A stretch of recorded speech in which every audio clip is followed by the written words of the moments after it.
"You're under arrest for cybercrime and threatening behavior," Officer Martinez announced, reaching for his handcuffs as Tyler Chen pointed triumphantly at the quiet girl with twin braids.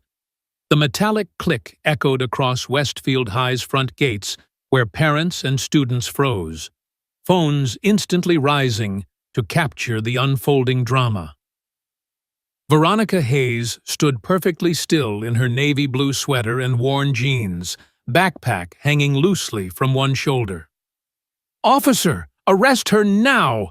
She hacked my family's accounts and threatened to destroy us!" Tyler's voice carried across the crowded pickup zone, his designer athletic wear and confident smirk radiating the kind of untouchable privilege that ruled suburban Denver schools. At Westfield High, Tyler Chen's name opened every door. Star quarterback, mayor's nephew, future Yale legacy. His family's donations had funded the new computer lab, and his father's construction company had built half the school district. Behind him, his crew of varsity athletes nodded in approval, while dozens of students gathered in a growing circle. "You have exactly 10 minutes before this gets much worse for you," Tyler announced, with the casual cruelty of someone who'd never faced consequences. But something was different about how Veronica absorbed the impact. Most kids would have panicked, cried, or protested their innocence. Instead, she adjusted her backpack strap with mechanical precision and checked her watch. Not like someone afraid of being late for class, but like someone calculating exact timing for an operation about to begin. The afternoon sun cast long shadows across the school's pristine entrance as more students streamed out, drawn by the commotion. Tyler's younger sister, Madison, emerged from the building, her designer purse swinging as she pulled out her phone to record. "This is going to be epic content," she whispered to her friend Jessica. Officer Martinez, a 20-year veteran of the Denver Police Department, had responded to Tyler's father's personal call. The Chen family carried weight in this district. When they called, people listened.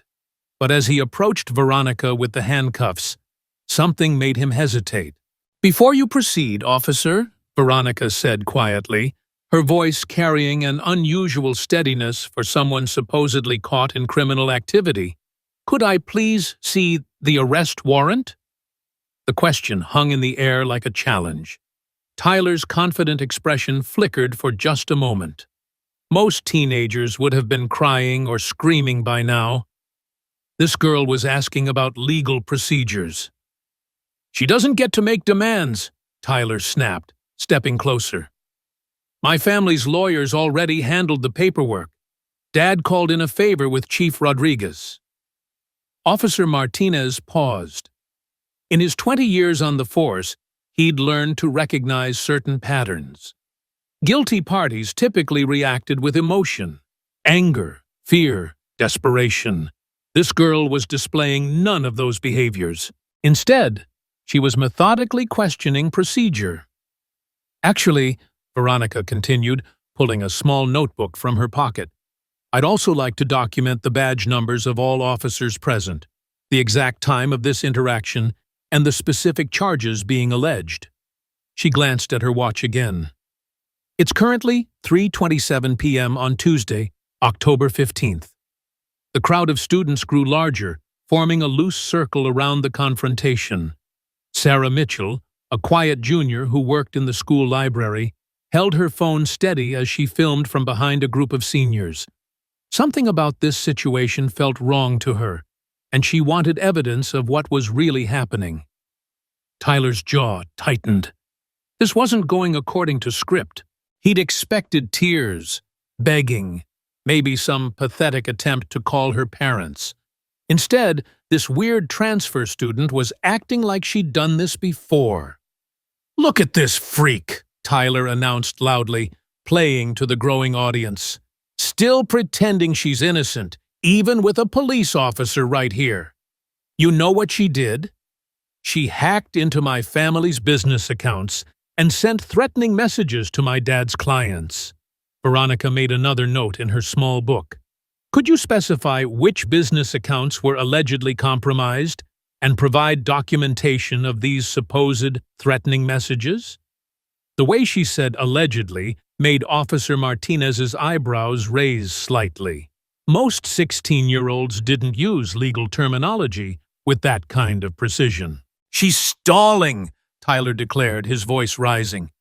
"Dad told me she's been stalking our family online for weeks." "Check her backpack. It's probably full of evidence of her crazy obsession." Veronica looked directly at Officer Martinez. "I'm happy to have my belongings searched, but I'd like to understand the legal basis for such a search. Has a judge issued a warrant based on probable cause, or are you operating under one of the established exceptions to the warrant requirement?" The silence that followed was deafening. Even Tyler's usual supporters seemed puzzled by the girl's response. Jessica Chen whispered to her friend, "Why is she talking like a lawyer?" Principal Harrison emerged from the building, his expression already showing deference to the Chen family influence. "Officer Martinez, thank you for responding so quickly. Tyler's father explained the situation when he called. We want to cooperate fully with your investigation." The principal's instant assumption of guilt wasn't lost on the growing crowd of students. They watched as their school's highest authority figure automatically sided with Tyler, without even asking for Veronica's side of the story. But Veronica seemed unsurprised by this dynamic. She simply continued taking notes, occasionally glancing at specific individuals in ways that suggested she was cataloging their reactions and statements for some purpose beyond simple self-defense. "Principal Harrison," she said politely, "I'd like to request that a parent or guardian be contacted before any search or questioning proceeds. Colorado state law requires parental notification for minors in police investigations unless specific emergency circumstances apply." Tyler threw his hands up in frustration. "Are you kidding me right now? You hacked our family business and you're quoting laws at us? Just search her bag and get this over with." If seeing an innocent student falsely arrested makes your blood boil, smash that like button and subscribe to see how she destroys this bully's entire world.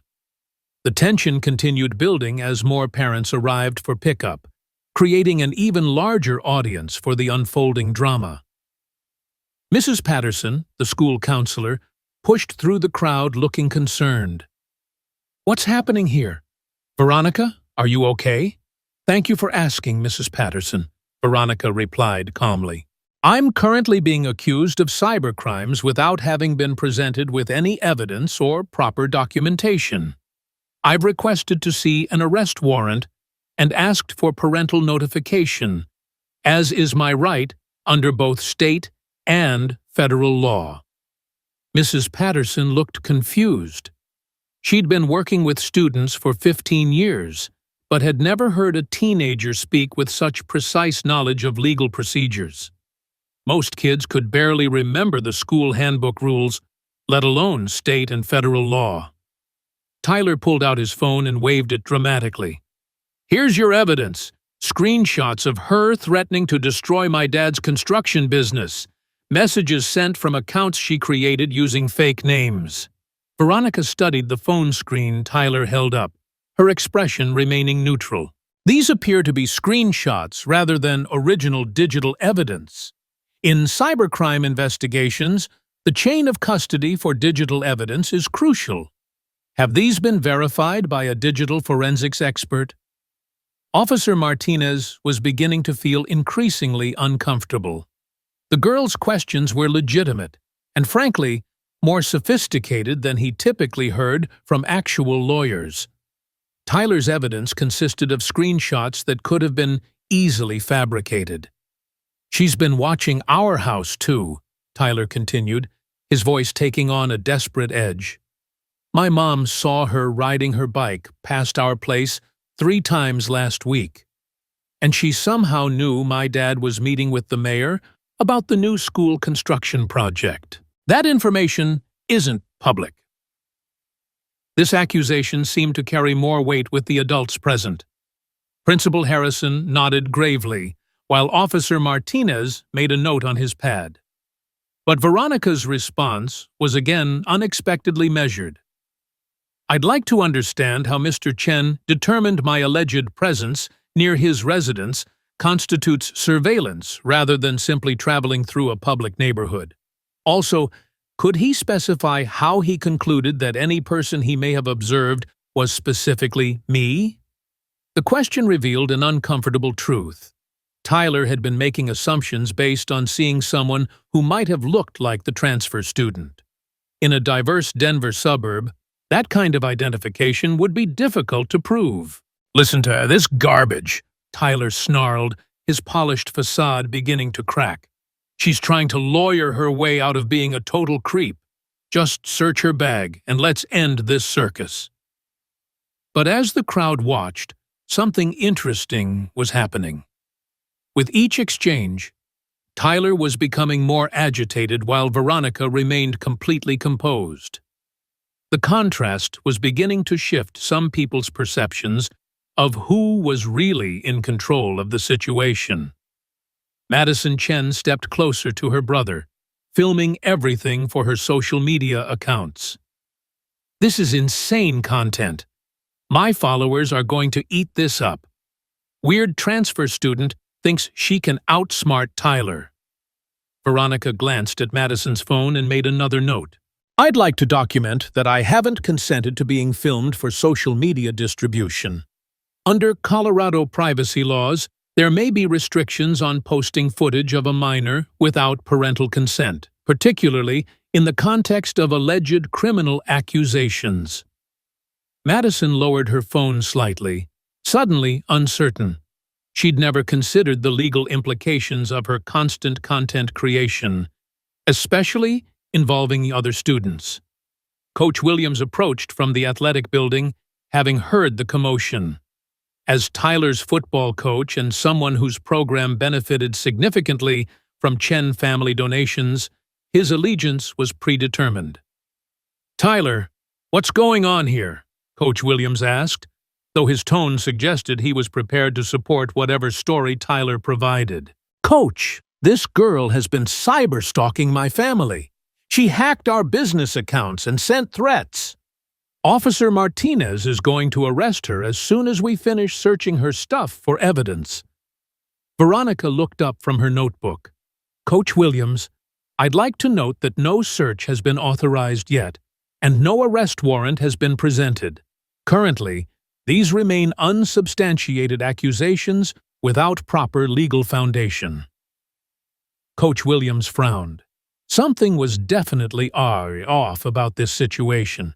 He'd dealt with plenty of teenage drama over the years, but this girl was demonstrating a level of legal knowledge that seemed unusual for someone supposedly caught in criminal activity. The crowd of students continued growing as word spread throughout the school. By now, nearly 50 people were gathered around the entrance, all watching the confrontation unfold. Multiple phones were recording from different angles, capturing every word and gesture. Emma Rodriguez, a senior who'd always resented the Chen family's influence at school, whispered to her friend Marcus, "Finally someone who's not afraid to stand up to Tyler. Look how frustrated he's getting." Tyler must have overheard because he spun around, his face flushed with anger. "You people have no idea what this freak is capable of. She's been planning some kind of attack on my family for weeks. Check her backpack. I guarantee you'll find evidence of her obsession." Veronica set down her notebook and slowly removed her backpack, placing it on the ground in front of Officer Martinez. "I consent to a search of my belongings, but I'd like to document that I'm cooperating voluntarily to clear up these accusations, not because any legal requirement has been established." The way she phrased this cooperation caught Officer Martinez's attention again. Most people either refused searches outright or submitted fearfully to authority. This girl was granting permission while simultaneously establishing that she understood the legal distinctions involved. As Officer Martinez knelt to examine the backpack, the crowd pressed closer. Tyler's confidence returned as he anticipated vindication. "Check the laptop. I bet she's got files about my whole family on there." But when Officer Martinez opened the main compartment, he found something unexpected. Instead of the typical teenage chaos of papers, snacks, and random items, everything was organized with almost military precision. Notebooks were labeled and arranged by subject. Pens were secured in designated slots. Even the laptop was secured in a padded case with multiple locks.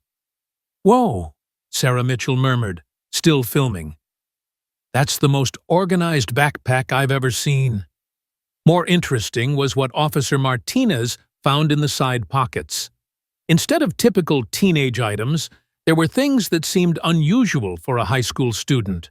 Professional-grade cable organizers, a small digital recorder, business cards for technology services, and most puzzling of all, what appeared to be official government pamphlets about cybersecurity awareness. Tyler pushed closer, trying to see into the bag.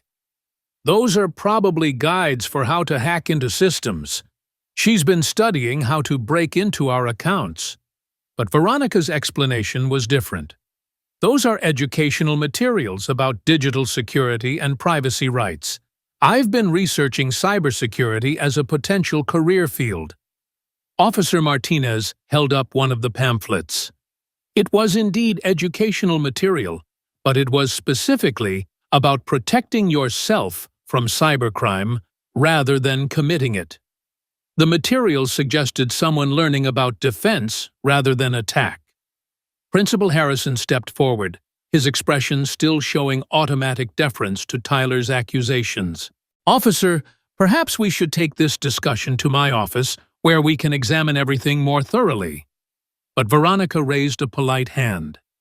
"Before we move to a private location, I'd like to clarify something important. Are these materials being examined as evidence in a criminal investigation, or are we simply trying to resolve a misunderstanding between students?" The question forced everyone to confront what was actually happening. Officer Martinez realized he'd been operating on assumptions rather than evidence. Tyler's father had called requesting police response, but no formal charges had been filed. No warrant had been issued. This was beginning to feel more like a family favor than legitimate police work. "Tyler," Officer Martinez said carefully, "I need to understand exactly what crime you're alleging has been committed. Can you provide specific examples of the threats or unauthorized access you mentioned?" Tyler pulled out his phone again, scrolling through screenshots. "Here, look at these messages. She sent them from fake accounts, threatening to expose our family's business dealings if we didn't pay her money." But when Officer Martinez examined the screenshots more closely, several details seemed problematic. The timing stamps appeared inconsistent. The language didn't match typical teenage communication patterns, and most importantly, there was no clear evidence linking these messages to Veronica. "Mr. Chen," Officer Martinez said, "have these screenshots been examined by digital forensics experts to verify their authenticity and trace their origin?" Tyler's face went red. "Why would we need experts? It's obviously her. Who else would want to hurt our family?" The question hung in the air, revealing perhaps more than Tyler intended. The idea that his family might have other potential enemies suggested there might be more to the Chen family business dealings than simple construction work. Mrs. Patterson, still concerned about her student, spoke up again. "Officer Martinez, I've been working with Veronica since she transferred here 6 weeks ago. She's been a model student, excellent grades, no behavioral issues, always respectful to staff and other students." This character testimony seemed to carry weight with some of the adults present, though Principal Harrison remained visibly uncomfortable with anything that might contradict Tyler's accusations. Veronica opened her notebook again and made another entry. I'd like to document Mrs. Patterson's statement for the record, and also note that I'm prepared to provide my complete digital activity logs if a proper investigation determines that's necessary. The offer to provide digital logs was another surprise. Someone actually involved in cybercrime would be unlikely to volunteer evidence that could incriminate them. Tyler was growing more frustrated by the minute. This is ridiculous. Why are we listening to her legal mumbo-jumbo? Just arrest her already. My dad specifically called Chief Rodriguez about this. But Officer Martinez was beginning to have serious doubts about the situation. His police training had taught him to look for inconsistencies, and this entire scenario was full of them. Mr. Chen, I'm going to need to make some calls before we proceed further. These are serious accusations that require proper documentation and investigation procedures. Tyler's expression showed panic for the first time. What calls? Dad already handled everything with the chief. This should be simple.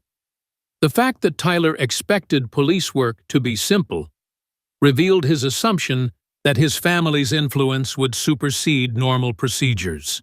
But Officer Martinez had been a cop long enough to recognize when political pressure was being applied to circumvent proper investigation. As he stepped aside to make a call to his supervisor, the crowd of students continued watching the drama unfold.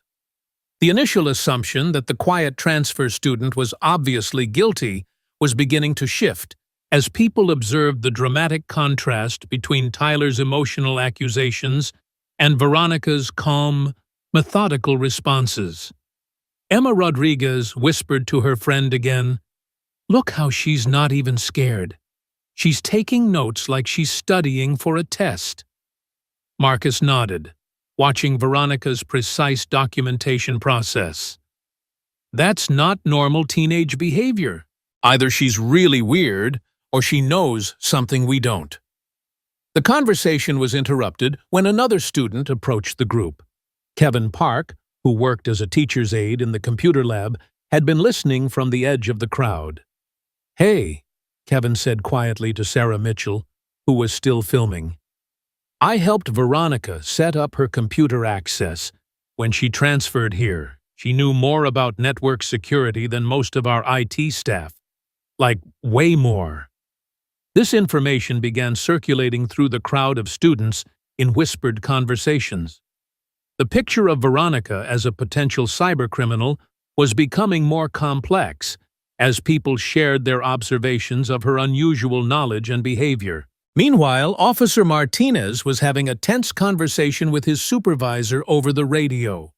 The responses he was receiving seemed to be making him more uncomfortable rather than providing clarity. Tyler paced anxiously as he waited, his earlier confidence clearly shaken. His sister Madison had stopped filming and was looking uncertain about her brother's version of events. "Tyler," Madison said quietly, "are you sure about all this? She doesn't seem like the type to hack anything." Tyler spun around angrily. "Whose side are you on?" "Of course I'm sure. Do you think I'd call the police if I wasn't certain?" But his defensive reaction only reinforced Madison's growing doubts. She'd seen her brother manipulate situations before using their family's influence, though never to this extent. The standoff continued as Officer Martinez finished his radio conversation and approached the group again. His expression had changed, showing more professional skepticism and less willingness to defer to the Chen family's expectations. "Mr. Chen," he said carefully, "I've discussed this situation with my supervisor, and we're going to need more substantial evidence before proceeding with any arrest. Screenshots alone aren't sufficient for cybercrime charges." Tyler's face went white, then red with anger. "This is unbelievable. My father spoke directly to Chief Rodriguez. This was supposed to be handled quietly." The admission that this was supposed to be handled quietly, rather than through normal police procedures, revealed that Tyler had expected special treatment from the beginning. Officer Martinez's expression hardened.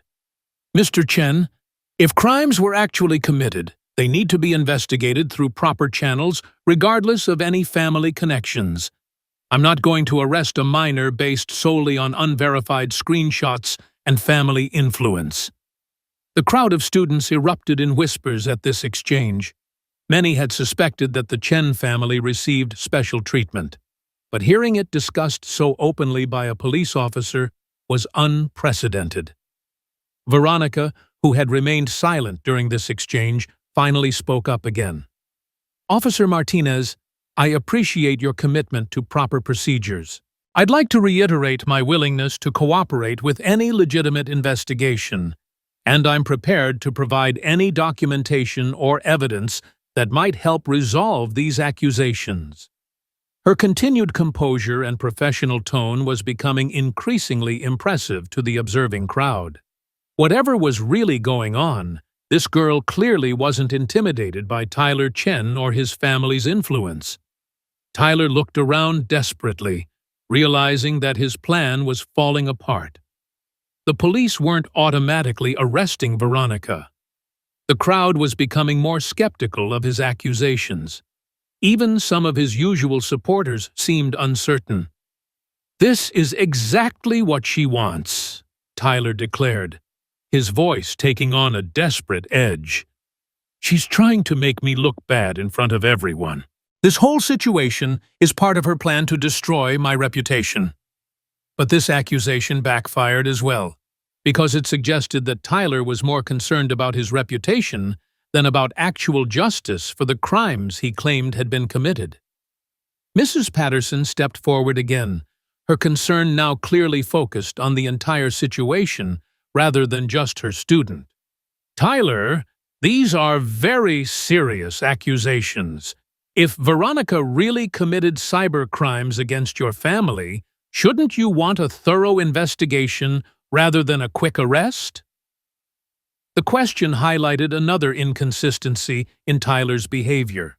Someone genuinely victimized by cybercrime would typically want comprehensive investigation and prosecution, not a rushed resolution that bypassed normal procedures. As the afternoon sun continued casting long shadows across the school entrance, the confrontation had evolved far beyond Tyler's original plan.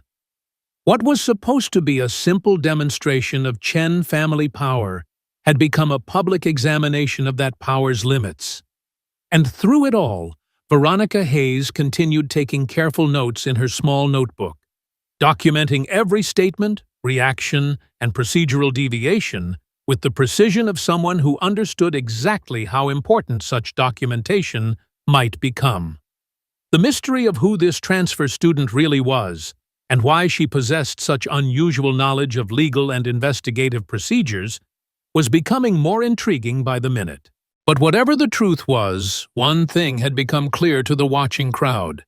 Veronica Hayes was far more than she appeared to be, and Tyler Chen had seriously underestimated his opponent.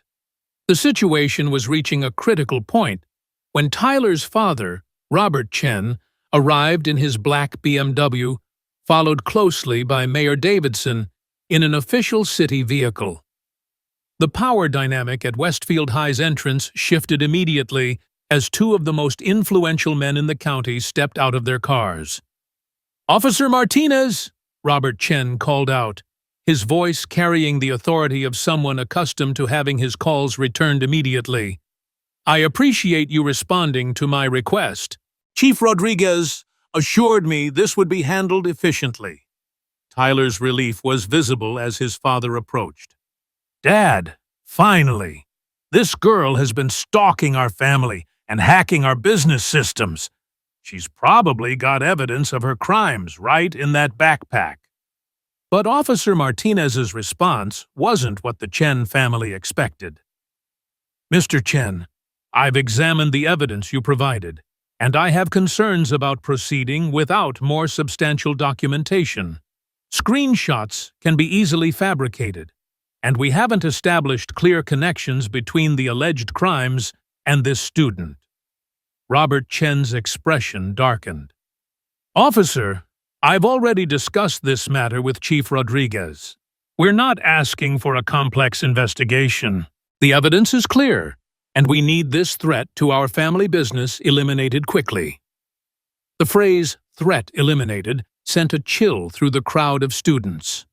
Several parents who had arrived for pickup were now paying close attention to the conversation, and many looked uncomfortable with the language being used. Mayor Davidson stepped forward, adding his political weight to the situation. "Officer Martinez, the Chen family has been instrumental in this district's development. When they report criminal activity, we take it seriously." Veronica looked up from her notebook, where she'd been documenting every statement. "Mayor Davidson, could you clarify whether you're speaking as an elected official investigating a crime or as someone advocating for specific treatment based on campaign contributions?" The question hung in the air like a verbal bomb. Several students gasped, and even some adults stepped back.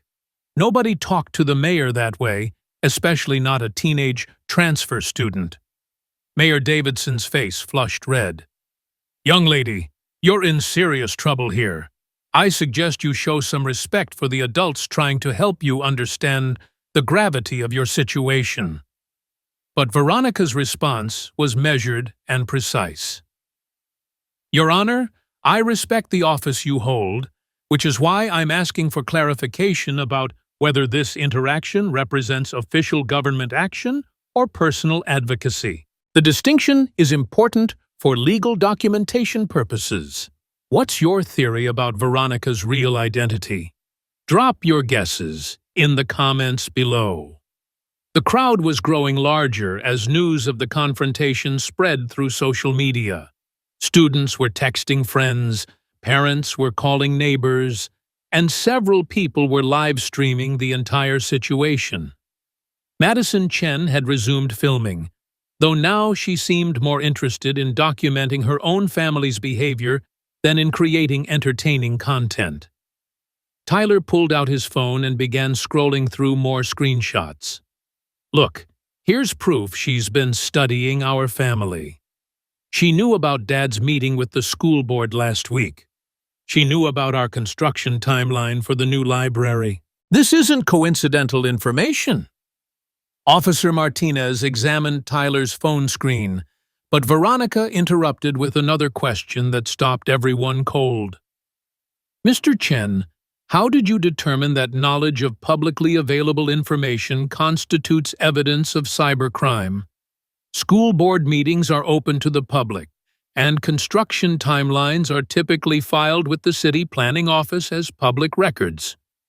Tyler's confident expression wavered. "That's not—" She couldn't have just looked that up. She was obviously surveilling our private communications. "Actually," Veronica continued, pulling out her own phone, "I can demonstrate how that information is accessible through legitimate public channels." She navigated to the city's official website and pulled up the public records section. Within 30 seconds, she had located the Chen Construction Company's recent permit filings, including detailed timelines for the library project Tyler had mentioned. "As you can see," Veronica said, holding her phone so Officer Martinez could view the screen, "this information is available to any citizen who knows how to navigate municipal databases. No unauthorized access required." The demonstration was devastating to Tyler's accusation. Not only had Veronica proven that his evidence was flawed, but she'd done so using knowledge that suggested she was far more familiar with government systems than a typical teenager should be. Coach Williams stepped closer to get a better look at Veronica's phone. "How does a high school student know about municipal database access?" Veronica's answer was careful but revealing. "I've been interested in government transparency and public records access since middle school. It's amazing how much information is available if you understand how to find it." This explanation raised as many questions as it answered. Most teenagers couldn't navigate city websites efficiently, let alone demonstrate that level of comfort with government database systems. Robert Chen was growing more agitated by the minute. "Officer Martinez, we're wasting time on technicalities. The girl is obviously intelligent enough to cover her tracks. That should make her more dangerous, not less suspicious." But Mrs. Patterson, who had been watching the entire exchange, finally spoke up with authority. "Mr. Chen, intelligence and knowledge aren't criminal behaviors. Veronica has been an exemplary student since transferring here. Her academic performance has been outstanding, and she's shown particular aptitude in technology and social studies courses." Principal Harrison looked uncomfortable as Mrs. Patterson contradicted the Chen family narrative, but her testimony was carrying weight with Officer Martinez and the other adults present. Tyler was becoming desperate. "She's manipulating all of you. This is exactly what hackers do. They seem innocent and helpful while they're planning their attacks. Dad, tell them about the threatening messages." Robert Chen pulled out his own phone, showing Officer Martinez a series of text messages. "These came to my personal business line over the past 2 weeks. Anonymous threats about exposing our family's business practices unless we paid for silence." The messages were indeed threatening, but when Officer Martinez examined them more carefully, he noticed several concerning details. "Mr. Chen, have you reported these threats to local police through normal channels?" "I'm reporting them now," Robert Chen replied impatiently. "That's why we called you." But Officer Martinez's training was telling him something was wrong with this sequence of events. "Sir, threatening messages like these would typically be investigated by our detective division and possibly federal authorities if they cross state lines or involve electronic communications. Why did you request patrol response for what appears to be an ongoing harassment investigation?" The question revealed another procedural inconsistency. Robert Chen had bypassed normal investigation protocols in favor of requesting immediate arrest based on family connections to the police chief. Veronica made another note in her book. "Officer Martinez, I'd like to volunteer for any digital forensics examination that might help trace the origin of those threatening messages. If someone is harassing the Chen family electronically, that's a serious matter that deserves proper investigation." Her willingness to submit to digital forensics analysis was another point that contradicted Tyler's accusations. Someone actually involved in sending threatening messages would be unlikely to volunteer for the exact type of examination that would prove their guilt. Mayor Davidson was becoming impatient with the discussion. "Officer, I think we're overcomplicating this situation. The Chen family has provided evidence of criminal activity. We should proceed with the arrest and sort out the details later." But Officer Martinez had reached a decision point in his career. He could either follow political pressure and make an arrest based on insufficient evidence, or he could follow proper police procedures regardless of the political consequences. "Mayor Davidson, with respect, I'm not going to arrest a minor based on unverified accusations and political pressure. If crimes were committed, they need to be investigated through proper channels." The crowd of students erupted in surprised chatter at Officer Martinez's refusal to defer to political authority. Many had never seen an adult challenge the Chen family or the mayor's expectations. Tyler's desperation reached a new level. "This is unbelievable. She's standing right there with evidence in her backpack, and you're protecting her because she's good at talking like an adult. Search her computer. I guarantee you'll find proof she's been stalking my family." But Veronica surprised everyone by responding to this challenge directly. "Tyler, I'm willing to have my computer examined by qualified digital forensics experts, but I'd like to understand why you're so confident about what they'll find." The question was pointed and dangerous. If Tyler had specific knowledge about what would be found on Veronica's computer, it suggested he might have more involvement in the evidence than he was admitting. Tyler's face went pale. I'm not confident about anything. I just know she's been harassing us, and there has to be evidence somewhere. But his backtracking was noticed by several people in the crowd, including his own sister Madison, who was now filming with obvious concern about her brother's behavior. At that moment, Veronica's phone rang with a distinct ringtone that sounded more official than typical smartphone alerts. She glanced at the caller ID, and her expression became more serious. "Excuse me, I need to take this call," she said politely. "It may be relevant to resolving this situation." Tyler panicked at the idea of losing control of the narrative. She's probably calling an accomplice to help her cover up evidence. Don't let her make any calls. But Officer Martinez held up a hand. "Mr. Chen, she has the right to make phone calls, especially to contact parents or legal representation." Veronica answered the phone with professional composure. "Hayes here." "Yes, sir. I understand. The situation has escalated beyond the original parameters. Local law enforcement is present, along with the mayor and the target family." The conversation was brief but cryptic, and when she ended the call, her demeanor had shifted slightly. She was still calm and controlled, but there was a new edge of authority in her posture.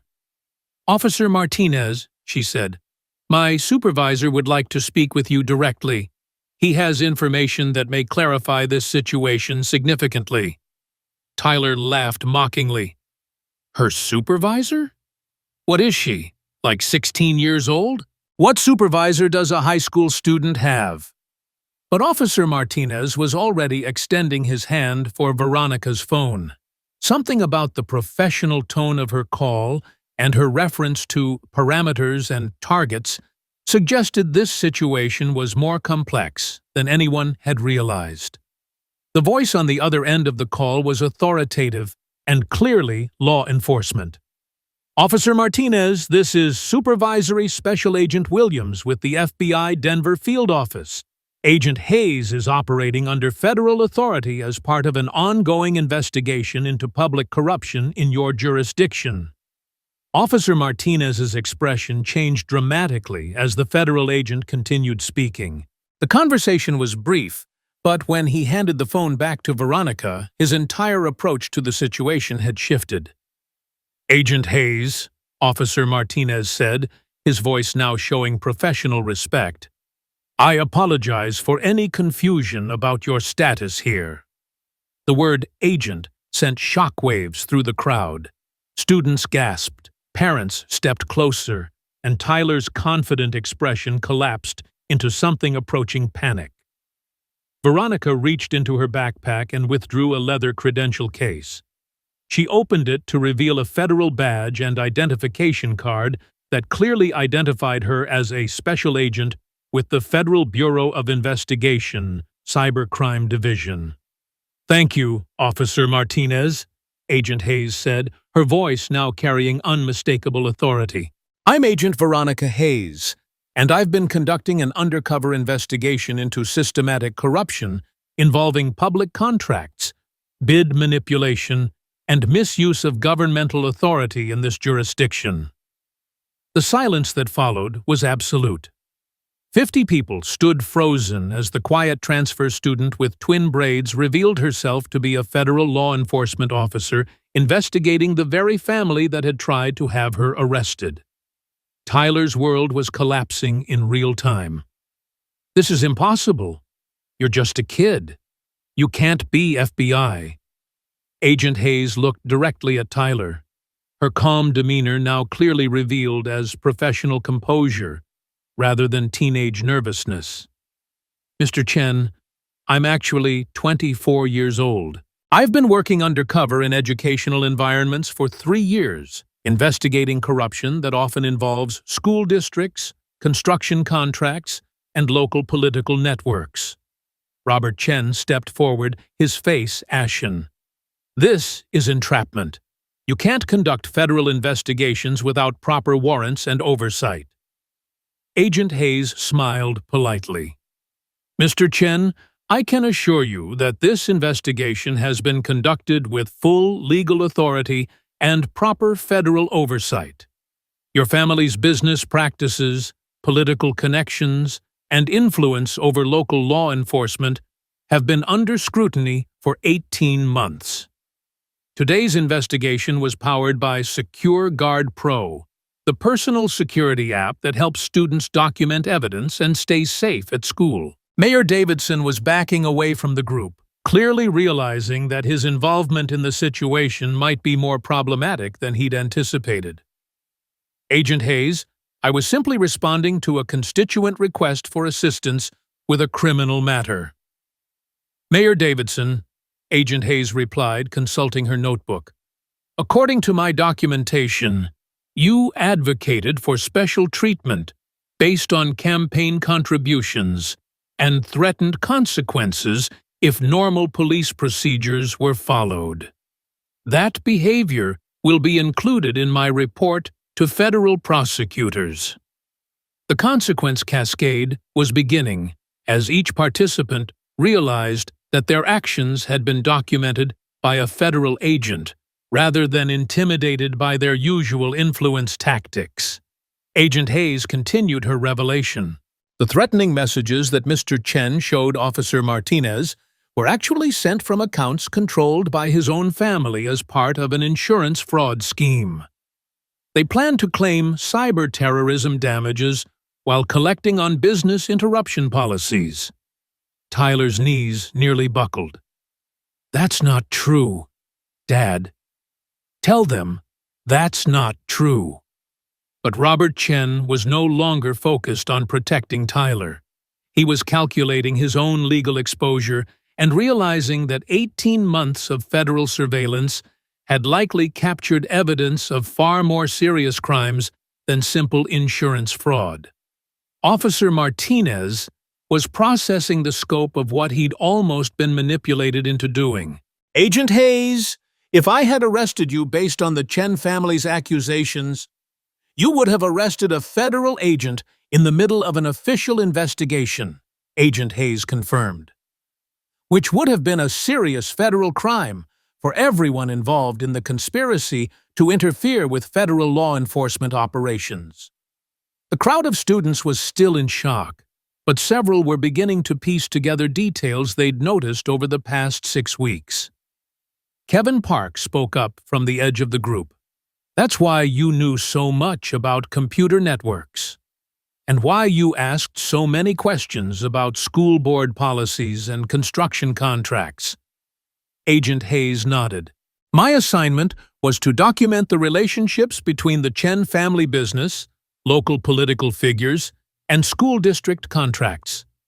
The systematic favoritism, bid manipulation, and misuse of public resources constituted a federal investigation under the Public Corruption Statute. When facing false accusations, know your rights with Student Legal Advisor. Get instant access to your constitutional protections and legal guidance. Tyler made one last desperate attempt to salvage the situation. Even if you're really FBI, you still can't prove we did anything illegal. Dad's business wins contracts because we do good work. Agent Hayes opened her notebook to a specific page. Actually, Tyler, I can prove quite a bit. Over the past 6 weeks, I've documented 14 instances of bid manipulation, 7 cases of preferential treatment in contract awards, and multiple instances of using school district resources for personal Chen family projects. She turned to a different page. I've also documented today's attempt to have me falsely arrested using fabricated evidence and abuse of political connections. Your father's conversation with Chief Rodriguez, your coordination with Mayor Davidson, and your creation of fake threatening messages are all federal crimes. The scope of the investigation was becoming clear to everyone present. This wasn't just about cybercrime accusations. The Chen family's entire network of influence and corruption was being systematically dismantled by someone they'd dismissed as a powerless transfer student. Principal Harrison stepped forward, clearly panicking about his own involvement. "Agent Hayes, I want to clarify that any cooperation with the Chen family was based on my understanding that they were legitimate crime victims." "Principal Harrison," Agent Hayes replied, "my investigation has documented your pattern of preferential treatment toward the Chen family, including policy exceptions, disciplinary favoritism for Tyler, and advance information about school board decisions. Your cooperation with today's false arrest attempt will also be included in the federal report." Mrs. Patterson looked shocked. "Veronica, I mean Agent Hayes. I had no idea. You've been such a normal student. How is this possible?" Agent Hayes's expression softened slightly.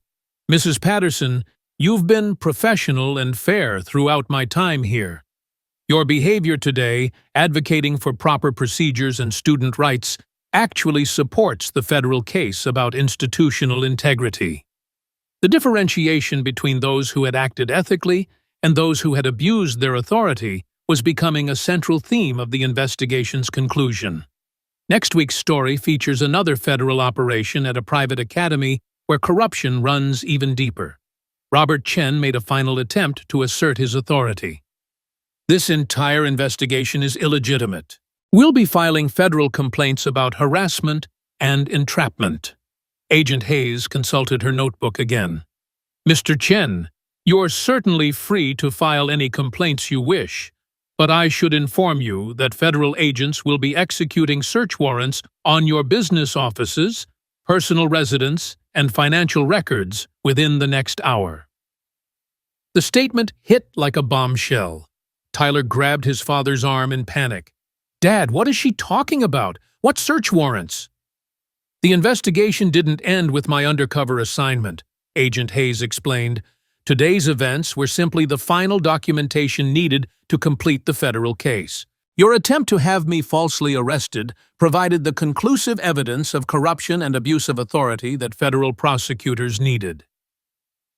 As if choreographed, 3 black SUVs pulled into the school parking lot. Federal agents in tactical gear emerged and began coordinating with Officer Martinez. The Chen family's assumption that they controlled the local law enforcement response had been completely reversed. Special Agent Williams, Agent Hayes' supervisor, approached the group with professional authority. "Robert Chen, Tyler Chen, you're both under arrest for conspiracy to obstruct federal investigation, abuse of governmental authority, and multiple violations of federal public corruption statutes." The arrests were swift and professional. Tyler was handcuffed in front of the crowd that had gathered to watch him humiliate a transfer student.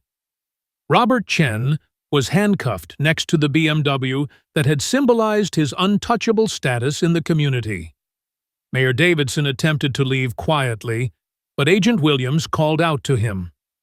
"Mayor Davidson, federal agents will be contacting you within 24 hours regarding your involvement in this conspiracy. I suggest you consult with federal defense attorneys." The mayor's political career was effectively ending in the Westfield High parking lot, destroyed by his willingness to abuse his office for the Chen family's benefit.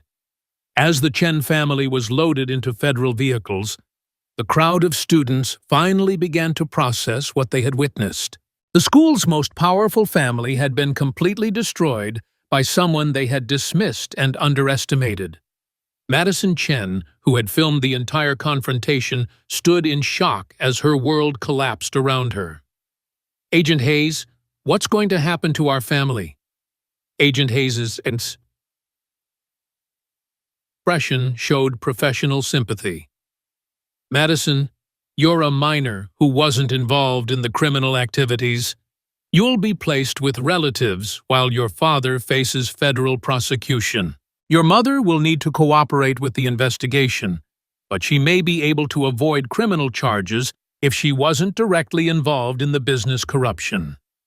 The human cost of the Chen family's corruption was becoming clear, but Agent Hayes had been trained to maintain professional boundaries even while showing appropriate compassion. Principal Harrison approached Agent Hayes with obvious concern about his own situation. "Agent Hayes, what should I expect regarding my involvement in this situation?" "Principal Harrison, you'll be interviewed by federal agents about your administrative decisions regarding the Chen family. Your cooperation today will be noted, but the pattern of favoritism documented over the past 18 months will need to be addressed through proper channels." The systematic nature of the corruption was requiring systematic consequences for everyone involved. Officer Martinez extended his hand to Agent Hayes. "Agent Hayes, I apologize for the confusion earlier. Thank you for conducting this investigation with proper legal authority." Agent Hayes shook his hand respectfully. "Officer Martinez, your refusal to make an arrest based on insufficient evidence and political pressure actually supports the case about institutional integrity. Your professional behavior today will be commended in my report." The contrast between law enforcement officers who followed proper procedures and those who could be manipulated by political influence was a central theme of the federal investigation. As the crowd began to disperse, students were taking selfies and posting about witnessing a federal corruption investigation. The story would be shared thousands of times on social media, but now the narrative was completely different than Tyler had intended. Sarah Mitchell, who had filmed the entire confrontation, approached Agent Hayes.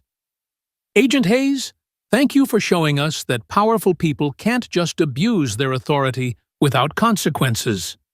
Agent Hayes smiled genuinely for the first time that day. "Sarah, that's exactly why these investigations are important. Democratic institutions only work when everyone follows the same rules, regardless of wealth or political connections." Mrs. Patterson had a practical question. "Agent Hayes, what happens to your enrollment here? Will you be continuing as a student?" "My undercover assignment at Westfield is complete," Agent Hayes replied, "but the federal investigation will continue as we examine the full scope of corruption in this jurisdiction. There may be other schools and other officials involved in similar schemes." The implication that Westfield's corruption was part of a larger pattern suggested that Agent Hayes's work in suburban Denver was far from finished.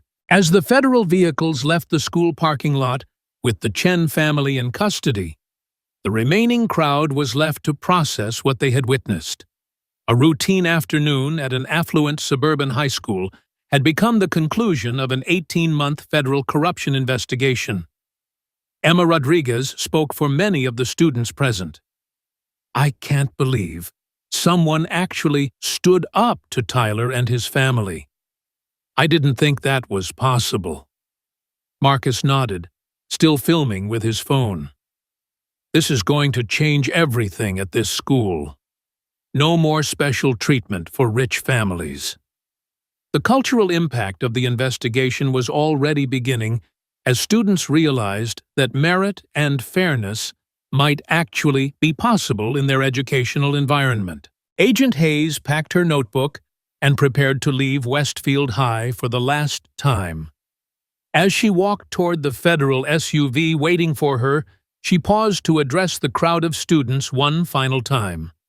"Remember that democratic institutions depend on people being willing to stand up for fairness and accountability. Don't let anyone convince you that corruption is just how things work." The message resonated with students who had grown up assuming that wealth and political connections would always triumph over merit and justice.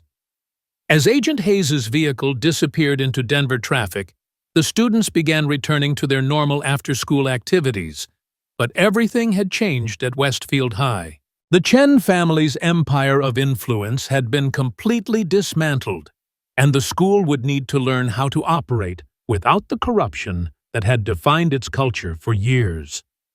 The investigation's conclusion would have consequences that extended far beyond the arrest of Tyler and Robert Chen. Federal prosecutors would spend months unraveling the network of corruption that had infected the suburban Denver political system. But for the students who had witnessed Agent Hayes's revelation, the most important lesson was simpler. Sometimes, the quiet person taking careful notes is exactly who you should pay attention to, because they might be the one with the power to change everything. The federal investigation that had begun 18 months earlier was entering its final phase. But the impact on institutional accountability and democratic governance in suburban Denver would continue for years to come. And somewhere in the federal system, Agent Veronica Hayes was already preparing for her next undercover assignment, because corruption never sleeps, and neither do the people dedicated to fighting it. Some schools hide much darker secrets, and Agent Hayes would be ready when the time came to investigate them too. The story ends here, but there are many more videos waiting for you. So, if you enjoy, please take a moment to like, subscribe to the Wrong Target Story channel, and don't forget to turn on the bell. See you in the next story.